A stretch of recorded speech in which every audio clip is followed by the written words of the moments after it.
এই নতুন বছরটা আমরা যেন বেশি বেশি আল্লাহর শুকরিয়া দিয়ে নতুন বছরটাকে সমৃদ্ধ করতে পারি, বেশি বেশি যেন আল্লাহর ইবাদত করতে পারি।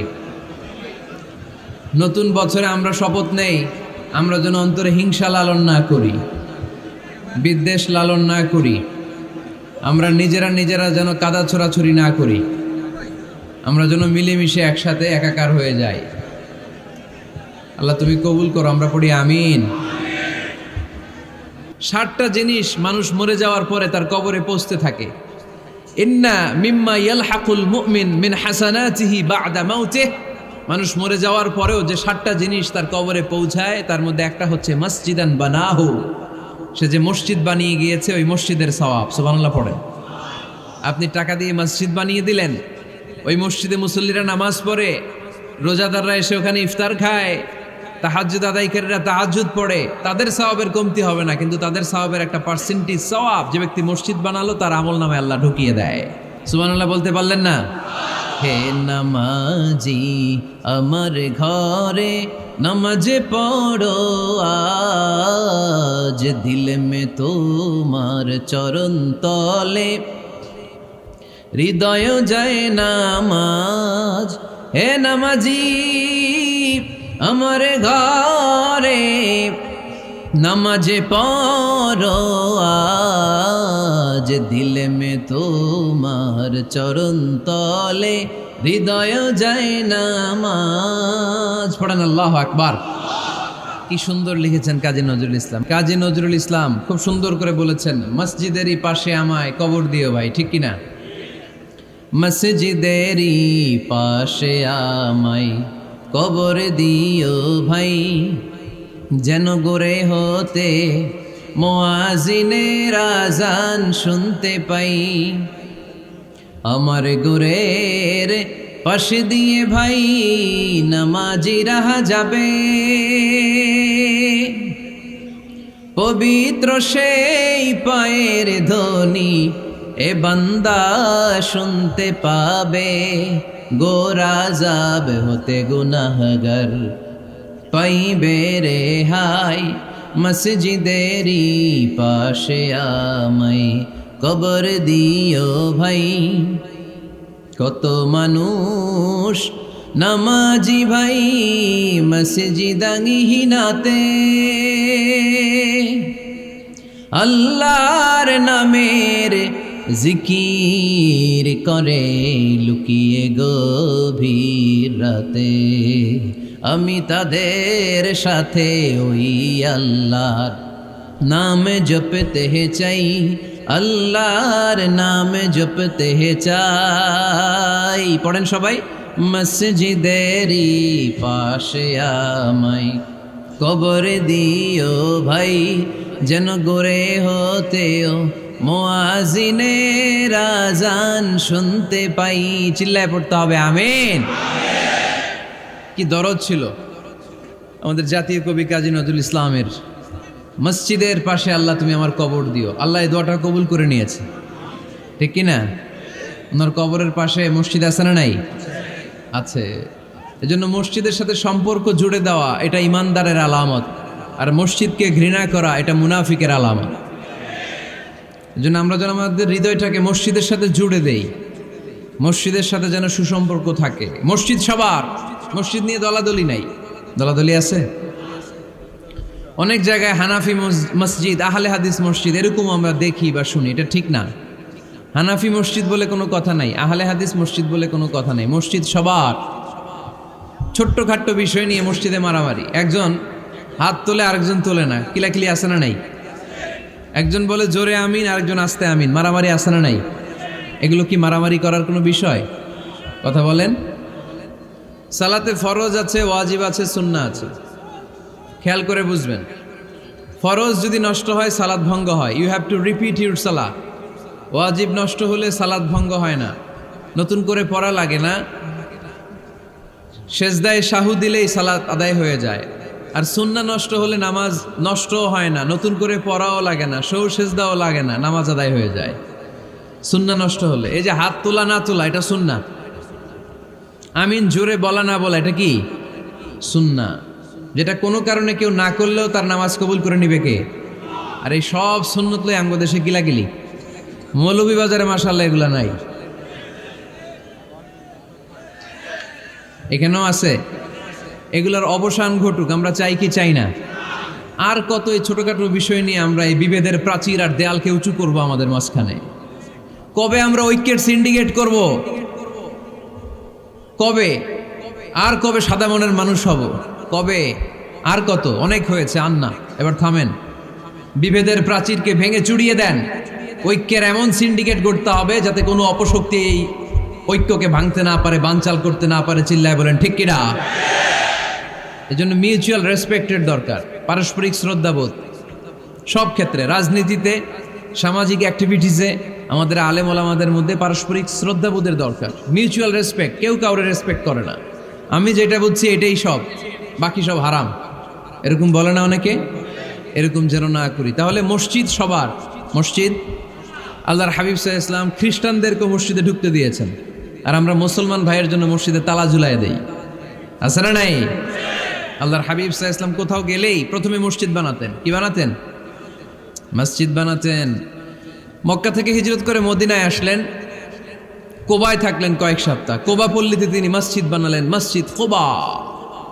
ওখানে প্রতি শনিবার কেউ যদি অজু করে ওখানে যে 2 রাকাত নামাজ পড়ে, একটা কবুল উমরার সওয়াব আল্লাহ তাআলা তার আমলনামায় দিয়ে দেয়। মসজিদে কোবা বানালেন। তারপরে মদিনায় এসে মসজিদে নববী বানালেন আল্লাহর হাবিব সাল্লাল্লাহু আলাইহি ওয়াসাল্লাম, মসজিদে নববী। এটা ছিল আল্লাহ রাসূল সাল্লাল্লাহু আলাইহি ওয়াসাল্লামের বৈশিষ্ট্য। কোথাও গেলেই তিনি মসজিদ বানাতেন, মসজিদে নববী। হায় রে, এখন তো কত সুন্দর মসজিদ আমরা দেখি, আমরা যে সালাত পড়ি। আল্লাহর হাবিব সাল্লাল্লাহু আলাইহি সাল্লামের সময় মসজিদে নববী কি এরকম ছিল? কথা বলেন। ফ্লোর ছিল বালুর ফ্লোর। কিসের ফ্লোর? আমাদের মসজিদের ফ্লোর কিসের? টাইলস। আর আল্লাহ রাসূল সাল্লাল্লাহু আলাইহি ওয়াসাল্লামের মসজিদে নববীর ফ্লোর কিসের? কথা বলে না তো, আওয়াজ করে উত্তর দেন না কেন? কষ্ট হচ্ছে? দুপুরে খাইছেন না সবাই? কেন খান নাই কেন? রোজা রাখছিলেন? হ্যাঁ, ফজর বাদে আইছি। আচ্ছা ঠিক আছে, ঠিক আছে। আচ্ছা আচ্ছা, সাউন্ড নাই, কথা শোনা যায় না? তো এটা শুনলা কেমনে? জিজ্ঞেস করলাম কথা শোনা যায় না, কয় না। তো এটা শুনলা কি করে? মানে অল্প শোনা যায়, তাই তো? একটু পরে আমার বিদায় ঘন্টা বাজবে, আমি চলে যাব। এই তোমরা ডিস্টার্ব করতে করতে আমার সময় শেষ। তোমরা ডিস্টার্ব করলে তোমাদের লস। আমি আমার টাইমের 1 মিনিটে বেশি যেতে পারবো না, কারণ এখানে আসরের সালাতের আজান শুরু হয়ে যাবে, এরপরে কোনো কথা নেই। আর বক্তব্য লম্বা করা এটা বেদাত। এই বেদাতকে আমি সুন্নাতের মধ্যে আনতে চাচ্ছি। একটা সময়ে একেবারে কমায় নিয়ে আসবো। এত প্রোগ্রামও আমি করতে চাই না। আমি ঘোষণা দিয়েছি আগামী বছরে সারা বাংলাদেশে আমার প্রোগ্রাম হবে 50টা। কয়টা? 50টা। এরপরের বছর 30টা, এরপরের বছর 20টা। বিভাগীয় প্রোগ্রাম করলেই চলবে আমার। এক এক বিভাগে যে 2 দিন 3 দিন খালাস। এত দরকার নেই, এত লম্বা চূড়ার বক্তব্যের দরকার নেই। আধা ঘন্টা চুপ করে শুনেন, কয়েকটা মেসেজ ড্রপ করি, take it with you to your home, then practice and apply in the society. নিয়ে যান, আমল করেন, সমাজে কাজে লাগান। সমাজটা আলোকিত করে দিবে কে? খুতাবুকুম তাবিলা সালাওয়াতুকুম কাসীরা। আল্লাহর হাবিব সাল্লাল্লাহু আলাইহি ওয়াসাল্লাম বললেন, কিয়ামতের একটা আলামত, কিয়ামতের আগে তোমাদের বক্তব্য হয়ে যাবে লম্বা, সালাত হয়ে যাবে খাটো। সালাতের পরে তাসবিহ পড়তে চায় না লোকজন, ব্যস্ত, মহাব্যস্ত, সুপার বিজি।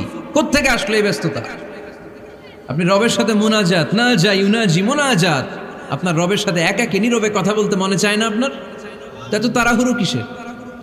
ধীর স্থির হন, একটু স্থির হন, একটু মনোদৈহিক প্রশান্তি অর্জনের চেষ্টা করেন। সব সময় ব্যস্ত, ধাক্কাধাক্কি, উচ্ছৃঙ্খলা, এগুলো আমাদেরকে শেষ করে দিয়েছে। এজন্য লম্বা চোরা বক্তব্য ঠিক না। বক্তব্য শুনতে আমাদের ভালো লাগে, আমল করতে ভালো লাগে না। বক্তব্যটা শেষেই সিগারেট ধরায়, আছে না নাই? মাহফিল শেষেই বিড়ি ধরায়, কয় চমৎকার ওয়াজ করছে হুজুরে। ওয়াজটা সেরকম হয়েছে, অনেক কণ্ঠ সুন্দর হুজুরের। এতদিন ইউটিউবে দেখছি, আজকে সরাসরি দেখাইছি, আছে না নাই? তো কি লাভ হয়েছে? লাভটা হয়েছে কি? এই যে মাহফিল শেষে বিড়িটা ধরাইলেন আর গেলেন, কোনো লাভ হয় নাই। এগুলো থেকে বেরিয়ে আসতে হবে। বছরের পর বছর আমাদেরকে শেখানো হয়েছে একভাবে, কেউ এই পরিবর্তনের আওয়াজ তোলে নাই। আওয়াজ আপনাকে তুলতে হবে। আওয়াজ তোলার জন্য এত মানুষ লাগে না, আপনি একাই যথেষ্ট। আপনি দাঁড়ান না সামনে, দেখবেন আপনার সামনে কেউ টিকে থাকতে পারবে না, ঠিক কিনা? কিন্তু আপনার শক্ত সিদ্ধান্ত লাগবে, পরিবর্তনের জন্য শক্ত মানসিকতা লাগবে যে আমি পরিবর্তন করতে চাই। We have to change. যুগ জামানা পাল্টে দিতে চাই না অনেকজন, এক মানুষই আনতে পারে জাতির জাগরণ। এক মানুষই বিপদকালে বাঁচায় কাফেলায়, ক্ষুদ্র ডিঙ্গি বাঁচায় জাহাজ অসীম দরিয়ায়। এজন্য আপনার শক্ত সিদ্ধান্ত পারে আপনার মৌলভীবাজারটাকে দেশের শ্রেষ্ঠ জেলা, শ্রেষ্ঠ থানা হিসেবে আল্লাহর কাছে কবুল করতে, ঠিক কিনা? এজন্য লম্বা চূড়া আলোচনা ঠিক না, ছোটখাটো অল্প কয়েকটা মেসেজ নিয়ে যেতে পারলেই that's enough. One of the minor sign before the day of judgment, your Islamic lectures will be very longer and your salah 5 times a day will be shorter. কিয়ামতের আগে বক্তব্য লম্বা, নামাজ খাটো, তাসবিহ পড়ে না, ব্যস্ত, মহাব্যস্ত। এই মহাব্যস্ততা ছাড়েন, কোরআন সুন্নাহর দিকে ফিরে আসেন। বরকত দিবে কে? বিশ্বনবীর মসজিদে নববীর ফ্লোর বালুর ফ্লোর ছিল, আমাদের ফ্লোর টাইলস। আল্লাহর হাবিব সাল্লাল্লাহু আলাইহি ইসলামের মসজিদে বালি নিচে, এই বালিতে নামাজ পড়তেন। বৃষ্টি হলে কাদামাটি হয়ে যেত, কাদামাটিতেই সেজদা করতেন। সেজদা করলে কাদার মাটি আল্লাহর হাবিব সাল্লাল্লাহু আলাইহি ইসলামের নাকে আর কপালে লেগে যেত। তিনি সালাম ফিরিয়ে সাহাবাদের দিকে মুখ ফিরিয়ে বসলে দেখতেন প্রতিটা সাহাবীর নাকে আর কপালে কাদার মাটি মিশে আছে। তার মানে প্রিয় নবী সাল্লাল্লাহু আলাইহি ইসলামের মসজিদে নববী ছিল কাঁচা, কিন্তু মুসল্লি ছিল পাকা। আমাদের মসজিদগুলা হয়েছে পাকা, কিন্তু মুসল্লি কাঁচা, ঠিক কিনা? ফজরের সালাতে মানুষ নাই। ইমাম সাহেব আছেন কে কে এলাকায়? দেখি ইমাম, মসজিদের ইমাম, মাশাআল্লাহ। আপনাদের এইখানে ওই মসজিদে ফজরের নামাজে কয় কাতার হয়? 5 জন 6 জন? কেনে এত কম? কেনে? হ্যাঁ, আসে না, আসতে চায় না লোকজন। তো এই যে 5-6 জন ফজরের সালাতে, কল্পনা করতে পারেন ফজরের সালাতে এত কম লোক? ফজরের জামাতে লোক যায় না, এটা একটা মহামারী। যেদিন ফজরের জামাতের দৃশ্য আর জুমার নামাজের দৃশ্য একরকম হয়ে যাবে, ওই দিনই বাংলাদেশে ইসলাম কায়েম হয়ে যাবে। এখন স্লোগান তোলে বিপ্লব বিপ্লব, ইসলামী বিপ্লব। আর ফজরের সময় আমি কম্বলের ভিতরে, আছে না নাই? কোনো বিপ্লব হবে না। ফজরের নামাজ জামাতে পড়ুন, সকালটারে বরকতময় করে দিবে কে? আল্লাহর হাবিব সাল্লাল্লাহু আলাইহি ওয়াসাল্লামের মসজিদ ছিল সবার জন্য উন্মুক্ত, এখানে সবাই আসতে পারত। এজন্য মসজিদ হবে সবার। আমরা মসজিদের আবাদকারী হতে চাই। এজন্য রাব্বুল আলামিন বলেন, ইন্নামা ইয়া'মুরু মাসাজিদাল্লাহি মান আমানা বিল্লাহি ওয়াল ইয়াউমিল আখির وأقام الصلاة وآتى الزكاة ولم يخش إلا الله فعسى أولئك أن يكونوا من المهتدين سبحان الله পড়েন। রব্বুল আলামিন বললেন মসজিদের আবাদকারী হবে তারা যারা আল্লাহর প্রতি ঈমান আনে, আখিরাতের প্রতি ঈমান আনে, যারা সালাত কায়েম করে, যারা যাকাত আদায় করে, যারা দুনিয়ার কাউকে ভয় পায় না, ভয় পায় একজনকে। চিল্লায় বলেন তিনি কে?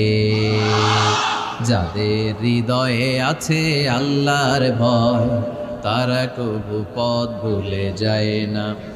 আল্লাহর প্রেম ছাড়া এই দুনিয়া কারো কাছে কোনো কিছু চায় না, ঠিক কিনা?